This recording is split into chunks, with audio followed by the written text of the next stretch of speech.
Every Monday at 9 a.m., I sent my parents $700 without fail. It was my quiet way of keeping peace, of pretending we were still a family. But last week, they skipped my daughter's birthday. No call, no card, nothing. When I finally asked why, my father's voice came cold and steady. "Your child means nothing to us." For a second, I couldn't breathe. I didn't argue. I didn't cry. I just opened my phone, trembling, and started cutting them off, payment after payment. 40 minutes later, my phone buzzed again, and that message changed everything.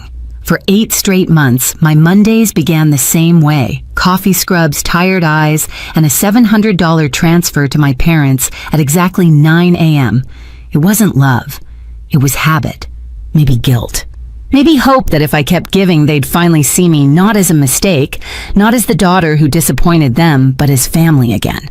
After my night shifts, I'd sit at the kitchen table with my laptop open, Ava's drawings taped to the wall beside the bills. I'd type in the same numbers every week, then stare at the confirmation message blinking on screen like a pulse I couldn't stop. Payment sent. My mother never thanked me. My father never mentioned it. But when their car broke down, I paid the mechanic. When their power bill was overdue, I covered it before they even asked. It wasn't generosity. It was survival. Keeping them calm meant keeping the peace. Ava didn't understand, of course. She thought her grandparents lived far away, not just 30 minutes across town. "Can they come to my dance recital?" she'd ask. Spinning in the living room with her glittery skirt, I'd smile, swallow the truth, and say, "Maybe next time, sweetheart." She'd nod, believing me. Kids always believe. I used to believe too. Believe that parents eventually soften, that pride fades, that love finds its way back through the cracks. I even imagined them sitting at my kitchen table again, holding Ava's little hands, telling her stories about when I was her age. But every call with my mother reminded me how far gone we were. She spoke to me like I was an employee, not a daughter. Her voice always clipped precise. "Don't forget to add the groceries this week. Your father's cholesterol pills are running out." Some nights I'd hear Ava talking to her dolls, giving them names: Grandma, Grandpa, Mommy, making them hug, laugh, share cookies. Watching her made my chest ache. She was building the family she wished she had. So when her birthday came around, I went all out. Streamers, balloons, lemonade in mason jars, even a cheap bouncy castle I found secondhand. She twirled in her pink dress hair, braided like Elsa cheeks, flushed with excitement. "Do you think they'll come this time, Mommy?" she asked, peering through the fence as guests arrived. I hesitated, forcing a smile. "Maybe, baby. Let's wait a little longer." But deep down, I already knew.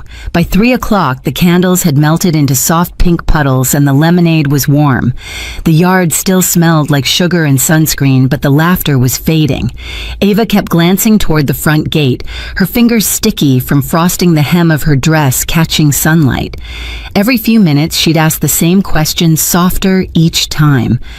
"Mommy, do you think Nana and Grandpa are almost here?" I smiled the way mothers do when they're breaking inside. "Maybe, sweetheart. Maybe traffic's bad." But there was no traffic, no call, no excuse, just silence. I kept the party going even when the last guest left. Ava sat on the porch steps with a cupcake in her hand, her sparkly shoes dangling. She stared at the road like faith itself might drive up and park. When the sun dipped low, she whispered, "Maybe they forgot."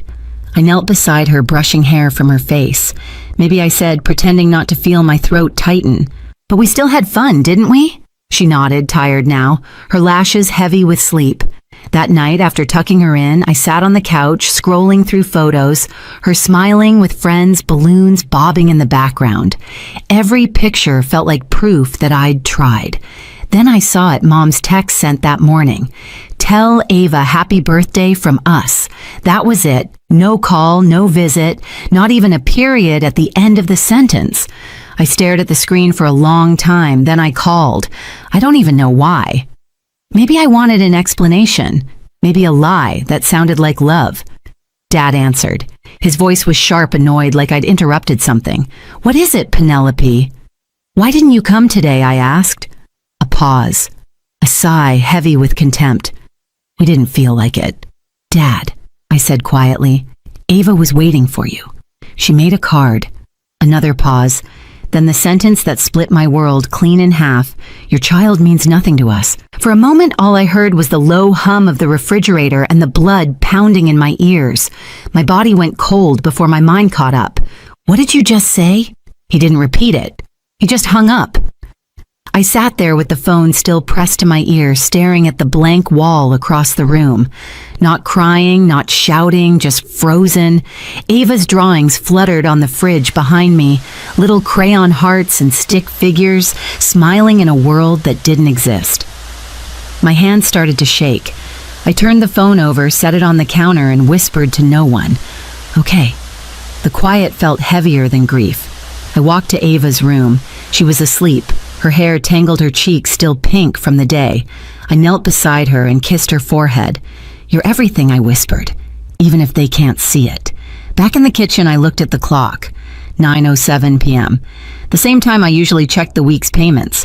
The habit was automatic, my thumb hovering over the app before I stopped myself. Not this time. I poured the leftover lemonade down the sink, wiped the counter clean, and stood there in the stillness, knowing that after tonight, something in me was about to change forever. I didn't sleep that night. I just sat at the kitchen table watching the clock tick past midnight, replaying his words over and over. "Your child means nothing to us." They didn't echo. They carved. Every syllable felt like a cut I couldn't stop touching. The phone was still on the counter where I'd left it. My reflection shimmered faintly on the dark screen, her messy eyes swollen a version of myself I barely recognized. I reached for it, not to call them, but to end something. For years, I had kept the peace by paying for it. Every Monday at 9 a.m., I turned guilt into currency. Now I was done buying forgiveness that never existed. I opened my banking app. My hands trembled as I scrolled through the recurring payments, rent, groceries, utilities, insurance. Each one had my name beside theirs. I stared at the list, then started deleting. One by one, like cutting puppet strings. Click, cancel, confirm. With each tap, my heartbeat steadied. The trembling eased. By the time I reached the last line, automatic transfer $700 every Monday, I felt strangely calm. I deleted it too. And just like that, 8 months of habit vanished. For a long moment, the room was silent. The fridge hummed. The pipes groaned, the night pressed close against the windows. Then my phone buzzed. A text from Mom. "Can you order us dinner? Nothing fancy, just Chinese or something. We don't have food in the house." I stared at it. 40 minutes. That's how long it took for them to notice. 40 minutes after erasing my daughter with a sentence they wanted takeout. My thumb hovered above the screen. I could have typed something, anything. A warning, a goodbye. But I didn't. I locked the phone and slid it face down. Instead, I walked to Ava's room. She was curled up, breathing softly, her small hand clutching the stuffed rabbit she'd named Hope. I sat on the edge of her bed, brushing a strand of hair from her forehead. Never again I whispered not to her, but to myself. That was the moment the guilt died. I realized I didn't owe them anything. Not money, not explanations, not another ounce of peace. My silence was enough. It was louder than any confrontation could ever be. When I finally stood, the air felt lighter, the weight on my chest lifting for the first time in years. I turned off the hallway light and watched the house sink into darkness, a clean, final kind. Some betrayals don't need a fight. They need a funeral. And that night, I buried the version of me that still believed family meant love. The morning after that phone call, sunlight spilled across the kitchen table like nothing had happened. But I couldn't shake his voice. "Your child means nothing to us." It echoed beneath every sound, even the hum of the fridge. Ava was still asleep. I made coffee just to have something to hold. The phone rang. Unknown number. For a second, I almost ignored it. "Ms. Hayes, this is Richard, your parents' landlord. I just wanted to check in. The rent didn't come through, which is unlike you." Unlike me. The word stung. "It's not my responsibility anymore," I said. "They'll need to handle it." He hesitated. "They told me you managed their payments." "I used to." My tone surprised even me, flat, steady. "Not anymore." When I hung up, I felt something shift, like a cord snapping. I wasn't their safety net now, just a person drinking cold coffee in her own house. At 10, my brother called. Penn mom says you've lost your mind. I laughed softly. Define lost. She said you're cutting them off. I am. Ryan went quiet for a few beats. Good. I'm done too. I blinked. What I've been sending them money, he admitted. Not as much as you. A few hundred a month. Groceries, gas, little things. I thought maybe if we both helped, they'd change. They never told me, I whispered. They never told me about you either, he said. Guess we were paying rent on the same guilt. I sank into a chair, clutching the mug. So they lied to both of us. Yeah. But this time we stop. His voice cracked slightly. You did the right thing, Penn. Before I could answer, another notification lit up my phone, a Facebook tag. A live stream replay titled The Truth About Our Daughter. My stomach turned. Oh God. Don't watch it, Ryan said quickly. But I already was. The thumbnail showed my mother clutching a tissue like an actress caught mid-monologue, my father sitting beside her, arms crossed. Mom sniffled. We've always supported Penelope through everything, but she's made up lies telling people we're monsters who refuse to see her child. None of that is true. Dad leaned closer to the camera. She's been forcing money on us for years. She needs help. I didn't blink. I just watched numb until the moment came the part I knew was coming. My father lifted a printed photo of Ava smiling in her pink birthday dress and said the same words again, this time to the world. This child does not exist to us. I froze. Ava's laughter from the park, her small hands clapping at candles, flickered in my head like a film burning out. I closed the video, unable to finish. Within an hour, messages poured in. Are you seeing this? Is that your dad? Comments piled under the video, half sympathy, half judgment. Who says that about a 6-year-old? She probably deserved it, praying for their hearts. If this is real, it's disgusting. I turned my phone off. The house felt too quiet, like even the air didn't want to move. Later that afternoon, Ryan texted, "Don't post anything. Let them choke on their own words." I obeyed.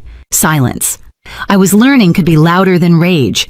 By evening, the video had spread through our small town. Their church friends shared it with prayer hands emojis. Others commented, "What kind of grandparents say that the tide was turning without me lifting a finger?" The next morning, Richard texted again. "They've been told to vacate. 30 days. I'm sorry it came to this." I didn't reply. I didn't need to. Justice for once was efficient. 2 days later, my cousin Lauren called, voice shaking with anger. They're at the family reunion. Can you believe it? I frowned. They weren't invited. They showed up anyway, trying to get sympathy. Lauren, I'm done pretending, she said. You might want to check Facebook later. Then she hung up. An hour later, I did. The video was already climbing in shares, grainy handheld footage from someone's phone. A sunny backyard, picnic tables, plastic cups. My parents stood near the center, my mom speaking to a circle of relatives, pleading. No matter what Penelope's told you, she said we love her. And that poor child. She's confused. Lauren's voice cut in, sharp and clear. Before or after you said her kid doesn't exist? The camera turned toward her. She was holding up her phone, volume blasting. From the tiny speaker came my father's voice, unmistakable. Your child means nothing to us. Gasps. A collective inhale. My mother froze mid-sentence. My father's face drained of color. The whole yard fell silent except for a lawnmower humming somewhere in the distance. Then Uncle James stood up slowly, his voice calm but firm. If that's how you treat your granddaughter, you don't belong here. No one argued. No one comforted them. They left without a word, faces pale, eyes down. The camera panned back to Lauren. Someone muttered, good for her. Another voice said, about time. I watched the clip 3 times, then set the phone down and laughed a quiet, shaking laugh that came from deep inside my chest. Not cruel, just released. Ryan called that evening. You saw it, I did. They humiliated themselves, he said. Finally, they did, I said softly. And I didn't have to do a thing. Sometimes the truth handles itself, he murmured. That night, I sat by Ava's bed while she slept, her hand wrapped around her stuffed bunny. For the first time in months, my chest didn't ache. I listened to the faint sound of rain tapping against the window and thought of every Monday morning I'd wasted paying for love that never existed. I opened my laptop not to send, but to check the confirmation history. 8 months of payments, line after line of completed. I scrolled to the end and whispered, "Not anymore." The next morning, the headlines in our small-town Facebook group were brutal, church couple exposed for disowning grandchild. Someone had clipped both videos together, the live stream and the reunion scene. The comments were merciless. Hypocrisy at its finest. You can't erase your own blood, that poor little girl. By noon, their church deleted their photos from the website. The landlord changed the locks. Their supporters went quiet. I didn't post anything. I didn't celebrate. I simply took Ava to the park again. She drew stars on the sidewalk and said, "Mommy, this one's for Uncle Ray." The air smelled like rain and chalk dust. She laughed, and the sound was so pure it hurt. When we got home, I found an envelope in the mailbox, cream paper, my name written neatly across the front. Inside, a short note in Aunt Virginia's handwriting. They chose pride over love. You chose your child. That's what family's supposed to look like. I folded it and slipped it into a drawer. Some victories don't need applause. That night, as I tucked Ava into bed, she yawned.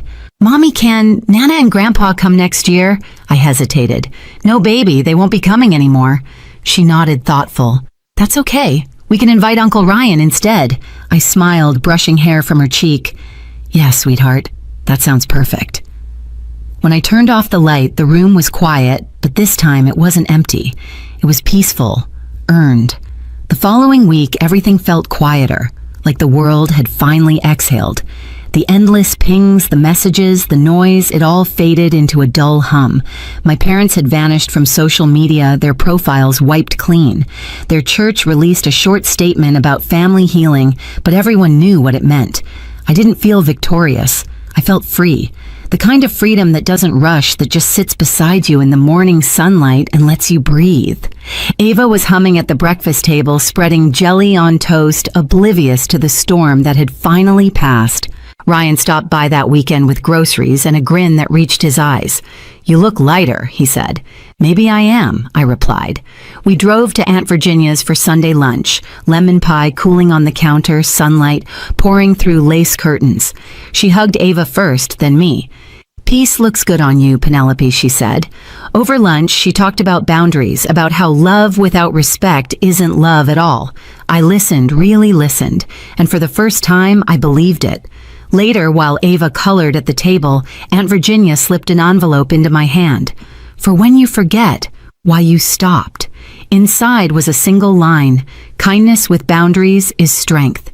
That night, I watched Ava sleep and realized the silence in our home no longer felt like punishment. It felt like protection. I stood by Ava's door, watching her chest rise and fall beneath the soft glow of her nightlight. For the first time in years, I didn't dread tomorrow. I didn't owe anyone peace but us. My parents had chosen pride. I chose freedom. And that choice, quiet, steady, final, was the loudest revenge I could ever give. If you've ever had to walk away to protect your peace, you're not alone. Share your story below and don't forget to subscribe for the next one.